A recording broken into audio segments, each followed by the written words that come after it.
안녕하세요. 반갑습니다. 오늘은 오형식 이야기를 할까 합니다. 현대 언어학은 거의 슈퍼컴퓨터 정도의 그 역량을 가지고 있는데, 이 오형식은 제가 볼 때는 구식 타자기 같은 녀석입니다. 자, 근데 이 오형식 어떻게 만들어졌고, 어떤 한계가 있고, 어떤 식으로 극복이 되어야 하는가, 거기에 대한 이야기를 하겠습니다. 자, 이분이 일본의 중학교 영어 선생님이었던 호소에 이츠키라는 분이에요. 이분이 1917년입니다. 100년도 더 된 이야기예요. 이 영문법 법론이라는 책을 씁니다. 자, 그래서 이분이 오형식을 처음으로 일본에 소개한 사람으로 알려져 있고, 일제강점기 때 이제 우리나라 영어 교육으로 들어온 거죠. 자, 그러면 이 사람은, 호소에 이츠키는 오형식이라는 체계를 소개한 걸까요? 아니면 자기가 만든 걸까요? 자, 거기부터 이제 출발해보죠. 호소에 이츠키는 오형식을 만든 사람인가? 아니면 그냥 단순하게 소개한 사람인가? 1904년에 아니언즈라는 사람이 쓴 책이 있습니다. 근데 이 책을 그대로 가져와서 영문법 법론을 만든 거예요. 왜냐하면 논문을 보면 이 아니언즈의 책이랑 이제 그 이츠키의 책을 비교한 논문인데 그냥 예문이 똑같습니다. 예문이 똑같은데, 자, 그러면 그냥 완벽하게 소개만 한 거냐? 아닙니다. 그러니까 이 호소에 이츠키라는 사람이 이 원래는 쓰지 않는 뭐 주격 보어니, 목적격 보어, 듣기만 해도 머리가 이상하죠, 그죠? 이 무슨 말이야 하는, 이걸 이 사람이 만든 거예요. 일본 사람이 이 용어를 만들었어요. 그 다음에 아니언즈는 이게 영어의 모든 구조를 이 5가지로 내가 설명하겠다 이렇게 한 의도는 아니었어요. 근데 우리는 오형식을 그렇게 받아들이죠, 그죠? 이 세상에 있는 모든 구조를 이 5가지 구조로 설명할 수 있다 이런 식으로 생각하고 있는데, 아니언즈는 그렇게 대단한 그런 이론이라고 생각 안 하고 아주 가벼운 책이었어요, 이게. 근데 우리는 이 오형식을 이 세상의 모든 영어를 다 설명할 수 있는 그런 책으로 생각하죠. 착각하죠. 근데 이제 이 사람이 원래 없던 이제 용어를 썼고, 또 하나는 이 당시에는 이제 절이라는 개념이 발달이 안 돼 있어서 아니언즈는 이쪽 이 세 번째 형식으로 본 거를 호소에 이츠키는 가져올 때 5번째 형식으로 자기가 다르게 분류를 해버려요. 그러니까 이제 이런 구조인데 우리가 오형식이라고 흔히 말하는 이 구조인데, 이거를 원래 아니언즈는 오형식이라고 하지 않고 3형식이라고 했던 거예요. 그러니까 이게 원래 대절인데 이걸 이렇게 줄인 거다, 따라서 3형식이다 라고 자기가 주장을 했는데, 호소에 이츠키는 이거를 다르게 분류를 해버려요. 자, 그러면 약간 애매해졌죠. 이 사람 호소에 이츠키는 아니언즈 이론을 거의 틀을 그대로 가져왔고 문장도 똑같이 썼지만 자기 식대로 개념을 조금 만들고 그 다음에 다르게 분류한 부분이 있다. 왜냐하면 그 부분이 굉장히 어려운, 헷갈리는 부분이거든요. 그러니까 옛날 문법에서는 이걸 해결하지 못했던 부분이에요. 자, 근데 이제 그 이후에 이제 일본 책을 계속 베끼다시피 하면서 우리나라에서도 이제 일본 문법이 계속 들어왔고, 여전히 오형식이 우리 교육의 핵심이 되었던 거죠. 모두가 어릴 때 그걸 배운 거죠. 자, 하지만 이분은 누구일까요? 자, 여기 아주 이상한 분이 한 분 등장합니다. 이 사람은 누구일까요? 이분은 1957년 언어학 혁명을 이끈 노엄 촘스키라는 분입니다.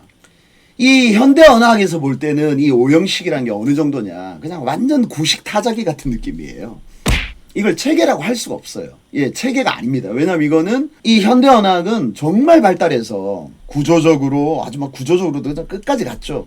구조적으로. 그 다음 영어만이 목표가 아닙니다. 인간이 만드는 언어의 그 기반, 근본, 이게 목표예요. 그러니까 비교 언어학부터 시작해서 정말 많이 발달돼 있어요, 현대 언어학이. 그 다음에 인지적으로, 구조적으로, 그 다음에 이 컴퓨터 프로그래밍을 통해서 분류, 통계, 도대체 몇 퍼센트 나오는가? 얼마 정도 쓰는가? 말하기 영어에서는 몇 퍼센트 쓰고 글쓰기 영어에서는 몇 퍼센트 쓰는가? 이런 것들이 정말 정확하고 엄밀하게 정리되어 있어요. 그 다음에 그 옛날 영어부터 영어가 어떻게 발달했는가 다 알고 있습니다.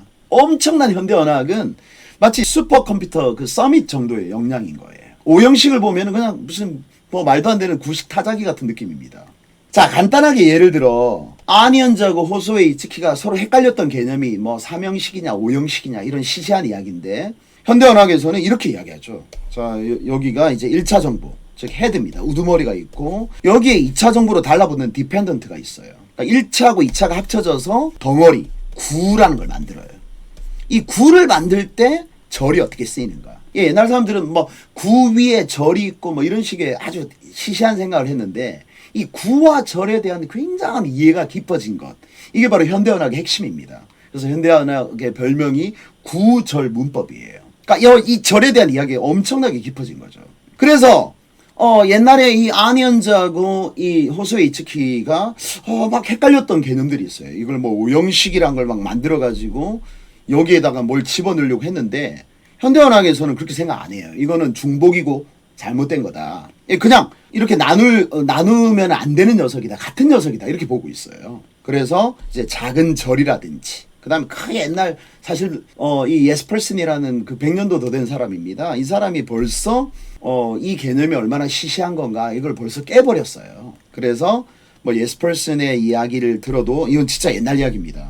그리고 예, 그다음에 이제 언학이 발달하면서 이런 것들을 이제 스몰 클로즈라고 해서 절로 이해를 해요. 그러면 이 문제가 아주 깔끔하게 해결됩니다. 자, 옛날에는 뭐 이런 문장이 안겼을 때 그다음 이것들을 어떻게 압축하고 어떻게 빈도가 높은 데서 삭제가 일어나고 하는 것들에 대해서 체계가 없었기 때문에 막 이상한 이야기를 했었던 거예요. 현대 언학은 정말 힘이 세다. 그리고 옛날에 설명하지 못했던 것들을 완벽하게 설명할 수 있다.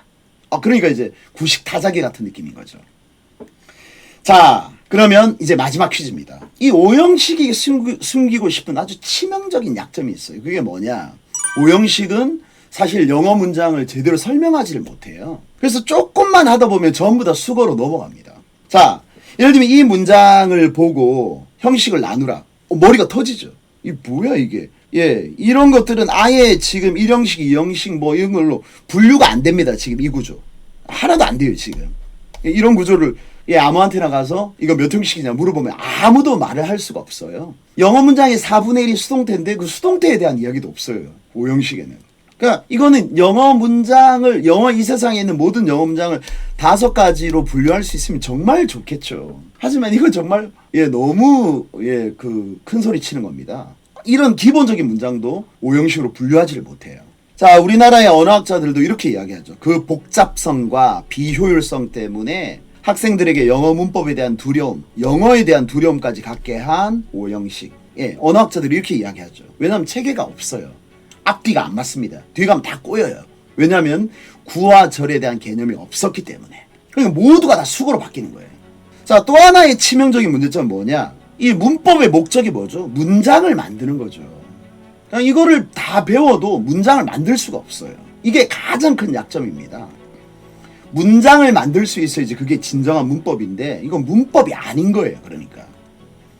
자, 그러면 오형식에 대한 대안이 있느냐? 아니, 간단합니다. 지금 여러분이 보는 냅킨 한 장이 바로 문장을 만드는 실제 이론입니다. 현대 언어는 정말 간명하고 명확해요. 그리고 이 세상에 있는 모든 문장을 설명할 수 있습니다. 그러니까 설명력과 조직력을 갖추고 있는 거죠. 그러니까 이거 단계별로 익히면은 아무리 긴 문장도 만들 수 있어요. 1차 정보와 2차 정보를 결합한 걸 구라 그러고 영어는 구가 한 몇 개 나오는 언어거든요. 그 다음에 2차 정보를 붙이는 게 부사, 전치사, 명사, 절인데 이 절이 어떤 종류가 있고 어떻게 결합, 압축, 삭제, 이동이 일어나고 확장이 일어나는가. 여기에 대한 체계가 아주 명확합니다. 이 단계를 따라가면 누구나 문장을 만들고 영어 리듬을 탈 수가 있어요. 오형식 100년도 더 됐습니다. 정말 옛날 구닥다리 이야기예요. 그냥 구식 타자기 이야기인 거예요. 그 다음에 그분이 이제 일본인이기 때문에 우리가 공격하는 게 아닙니다.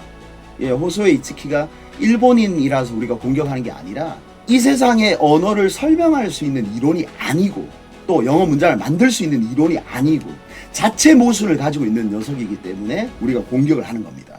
자, 오형식 조금 알게 되셨죠? 제가 하나하나 오형식에 대해서 좀 더 재미난 이야기들을 점점 더 깊게 풀어드리겠습니다.